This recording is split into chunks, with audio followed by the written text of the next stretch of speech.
Good morning, 7th graders. This is chapter 17 of Messenger. 16 left us off with the jungle was becoming, or the forest was becoming very, very difficult to traverse and quite dangerous.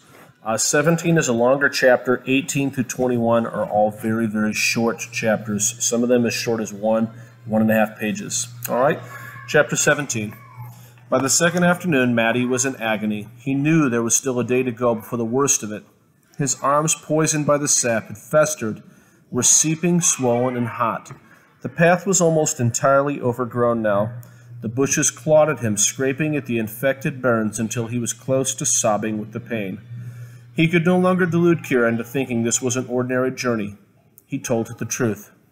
"What should we do?" she asked him. "I don't know," he said. "We could try to go back, I suppose, but you can see that the path back is blocked already. I don't think we could find the way, and I know I can't go through those vines again. Look at my arms." He gingerly pulled back his ruined sleeve and showed her. Kira gasped. His arms no longer looked like human limbs. They had swollen until the skin itself had split and was oozing a yellowish fluid. "We're close to the center now," he explained, "and once we get through that, we'll be on the way out. But we still have a long way to go. It will most likely get a lot worse than it already is." She followed him, uncomplaining. There was no other choice. She was pale and frightened. When they came finally to the pond where he ordinarily refilled his water container and sometimes caught fish, he found it stagnant. Once it was clear and cool. The water was now dark brown. It was clogged with dead insects. It smelled of kinds of filth he could only guess at. They were thirsty. The rain had stopped, but it left them clammy and cold. The smell was much, much worse. Kira smoothed the herbal salve on their upper lips and wrapped cloth around their noses and mouths to filter the stench. Frolic huddled, head down, inside Matty's shirt. Suddenly the path, the same path he had always followed, ended abruptly at a swamp that had never been there before. Sharp, knife-like reeds grew from glistening mud. There was no way around. Matty stared at it and tried to make a plan. "I'm going to cut a thick piece of vine, Kira, to use as rope.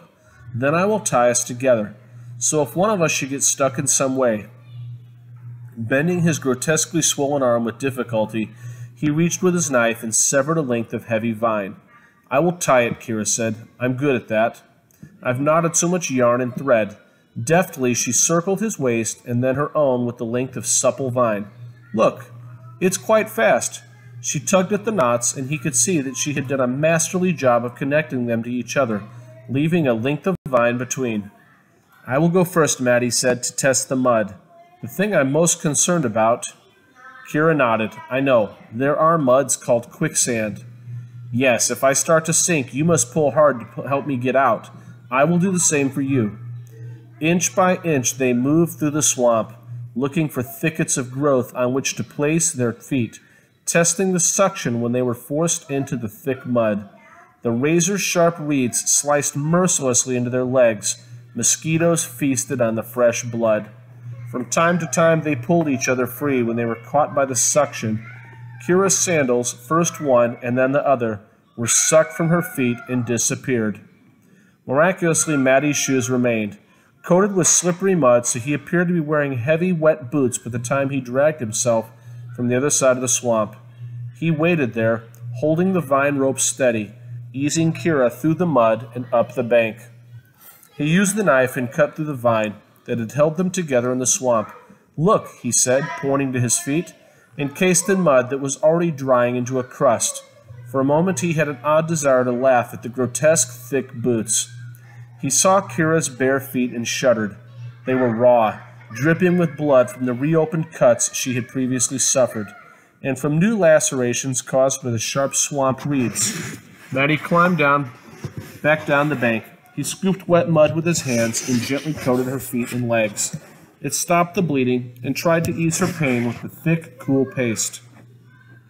He looked up through the tree growth of the sky, trying to assess the time of day. It had taken them a long time to cross the swamp.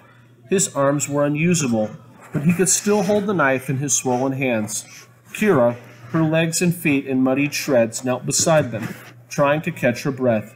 The stench made it difficult for them to breathe. He could feel the puppy choking from it inside his shirt. He forced himself to speak with optimism. "Follow me," he said. "I think the center is just ahead, and night is coming soon. We'll find a place to sleep. In the morning we'll start the final bit. Your father's waiting." Slowly he moved forward, and Kira rose on her ruined feet and followed him. Maddie felt his reason leave him now and again, and he began to imagine that he was outside of his own body. He liked that, escaping the pain. In his mind he drifted overhead, looking down on a struggling boy who pushed relentlessly through the dark, thorny undergrowth, leading a crippled girl. He felt sorry for the pair. He wanted to invite them to soar and hover comfortably with him. But this bodiless self had no voice. He was unable to call down to where they were. These were daydreams, escapes, and they didn't last long. "Can we stop a minute? I need to rest. I'm sorry." Kira's voice was weak and muffled by the cloth covering her mouth. "Up here. There's a little opening. We'll have room to sit down." Maddie pointed and pushed ahead to the place he had seen. When they reached it, he shook his rolled blanket from his back and set it on the ground as a cushion. They sank down beside each other. "Look." Kira pointed to the skirt of her dress to show him.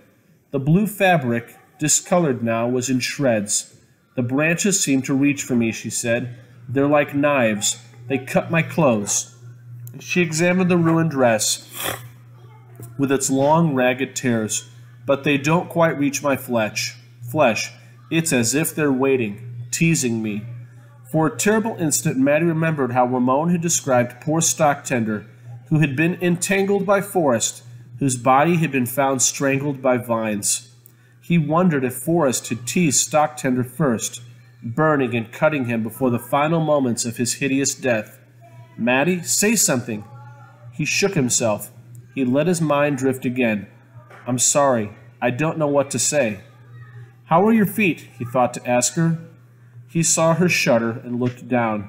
The encrusted mud he had applied as a balm had fallen away. Her feet were now nothing more than ragged flesh. "Look at your poor arms," she said. His torn sleeves were stained with seepage from his wounds. He remembered the days of village in the past, when a person who had difficulty walking would be helped cheerfully by someone stronger, when a person with an injured arm would be tended and assisted till he healed. He heard sounds all around them and thought them to be the sounds of village, soft laughter, quiet conversation, the bustle of daily work and happy lives. That was an illusion born of memory and yearning. The sounds he heard were the rasping croak of a toad, the stealthy movement of a rodent in the bushes, and foamy bubbles belching from some slithery, malevolent creature in the dark waters of the pond. "I'm really having trouble breathing," Kira said.